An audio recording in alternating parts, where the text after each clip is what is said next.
और आदि में परमेश्वर ने आकाश और पृथ्वी की सृष्टि की। पृथ्वी निडौल थी और सुनसान पड़ी हुई थी। गहरे जल के ऊपर अंधियारा था तथा परमेश्वर का आत्मा जल के ऊपर मंडराता था। जब परमेश्वर ने कहा उजियाला हो जाए तो उजियाला हो गया। परमेश्वर ने उजियाले को देखा कि अच्छा है और परमेश्वर ने उजियाले को अंधियारे से अलग किया। और परमेश्वर ने उजियाले को दिन और अंधियारे को रात कहा तथा सांझ हुई फिर भोर हुआ। इस प्रकार पहला दिन हो गया।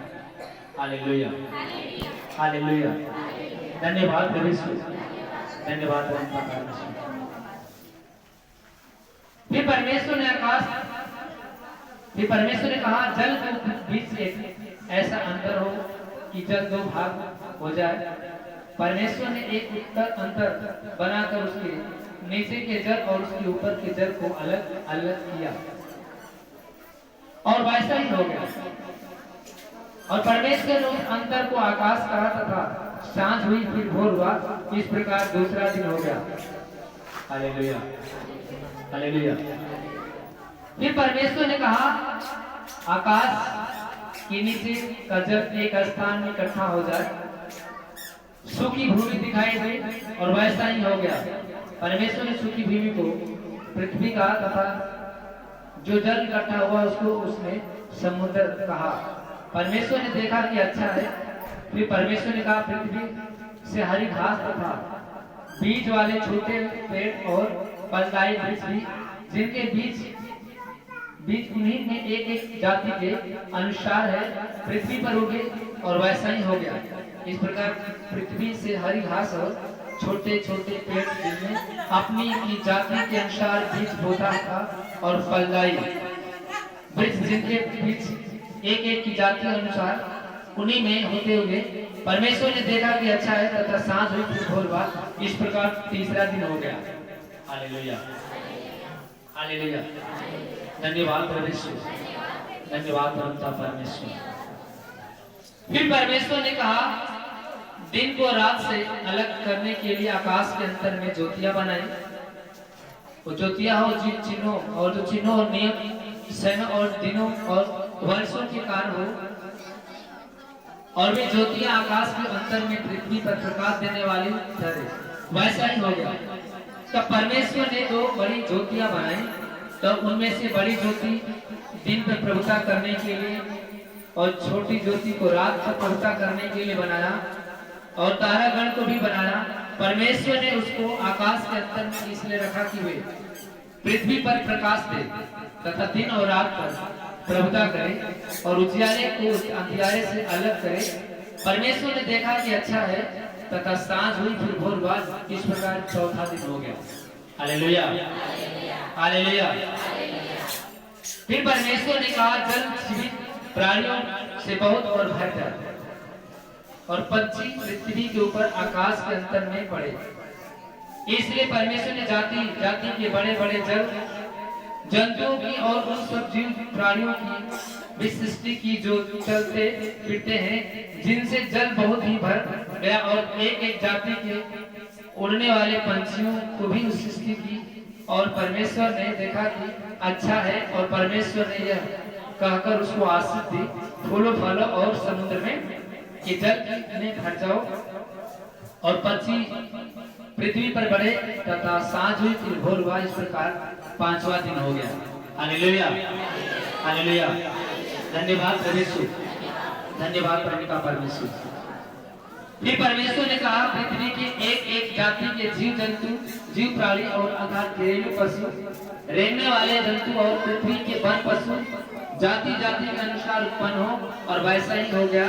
इस प्रकार परमेश्वर ने पृथ्वी के जाति जाति के वन पशुओं को और जाति जाति के घरेलू पशुओं को और जाति जाति के भूमि पर सब रेंगने वाले जंतु को बनाया। और परमेश्वर ने देखा कि अच्छा है।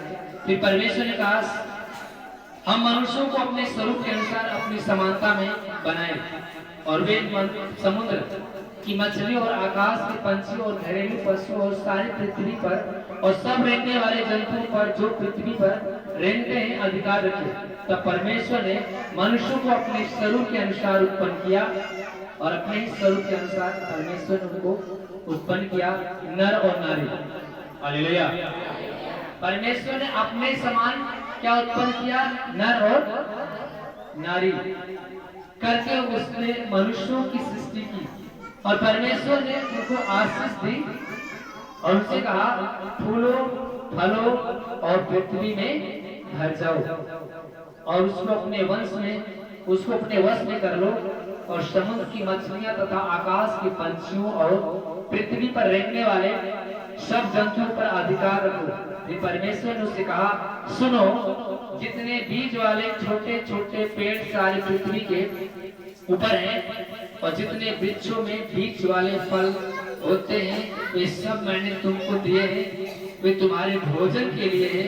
और जितने पृथ्वी के पशु और आकाश के पंछी और पृथ्वी और रेंगने वाले जंतु हैं जिनमें जीवन का प्राण है, उन सब के खाने के लिए मैं उन्हें सब हरे हरे पेड़ दिए हैं। वैसा ही हो गया। तब परमेश्वर ने जो कुछ बनाया था सब को देखा, क्या देखा कि वह बहुत ही अच्छा है। तथा सांझ हुई, फिर भोर हुआ, इस प्रकार छठवां दिन हो गया। Hallelujah, hallelujah. धन्यवाद प्रभु यीशु, धन्यवाद उनका परमेश्वर। कौन सा दिन हो गया? परमेश्वर कहां तक बना चुका? 6 दिन तक सृष्टि की रचना कर दिया। अब 7वें दिन में देखिए मनुष्य कैसे बना रहा है। Hallelujah, hallelujah. कोई वचन को पढ़े। Hallelujah, hallelujah. आगे वचन को पढ़े।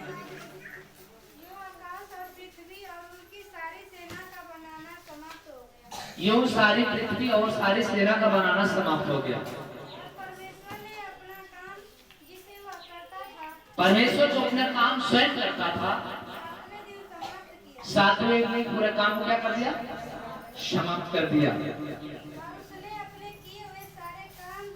उसने अपने जितने सारे काम किया हुआ था 7वें दिन क्या किया? विश्राम किया। हालेलुया। बैठ जाओ। परमेश्वर ने जितने सारे काम किया वो क्या किया? विश्राम किया। और आज ऐसे भी मनुष्य हैं जो रविवार के दिन हाय हाय किए हैं, अरे भैया अभी धनवा सटकाया नहीं, अभी पनिया ना बराबर गया, अब यहाँ जाए के बाद, अभी नेवतवा में जाए के बाद। आदमी को प्रभु ने कहा कि तू 6 दिन काम करना, 7वें दिन आराम करना, विश्राम करना। ऐसा भविष्यता की पुस्तक में बाइबल में लिखा है कि यहोवा के पवित्र दिन जो ठहराया गया है उसमें तुम अपनी बात मत करना। Hallelujah, hallelujah. धन्यवाद प्रभु यीशु। यहोवा के भवन में जाकर यहोवा की प्रतिष्ठा करना, यहोवा की बड़ाई करना, अपनी बात मत बोलना, यहोवा की सुनना। उसकी वचन जब तू सुनेगा, विश्राम दिन को पवित्र मानकर उस भवन में तू जाया करेगा, तो तेरा बच्चे, तेरे घर, तेरे कुटुंब को मैं ज्यादा दिन तक पृथ्वी में बसने दूंगा और यहोवा के कारण तू आशीष पाएगा और तू अधिक दिन तक सुखी रहेगा।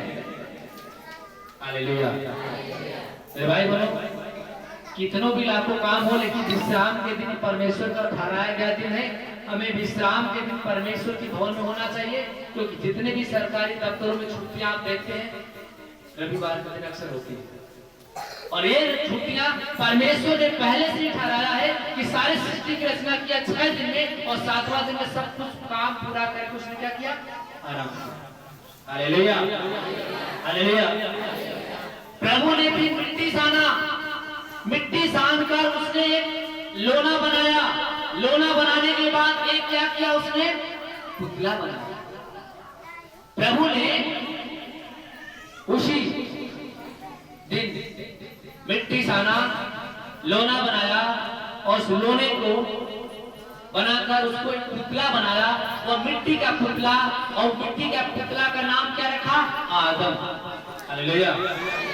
उस मिट्टी के पुतले को बनाकर उसका क्या नाम रखा? आदम। उसमें प्रभु ने अपने जीवन की सांस को फूंका, वो मनुष्य जीवित हो गया। हालेलुया। जब प्रभु ने आदम को मिट्टी से बनाया, उसने अपनी सांस में फूंका, वो जीवित प्राणी बन गया, तब परमेश्वर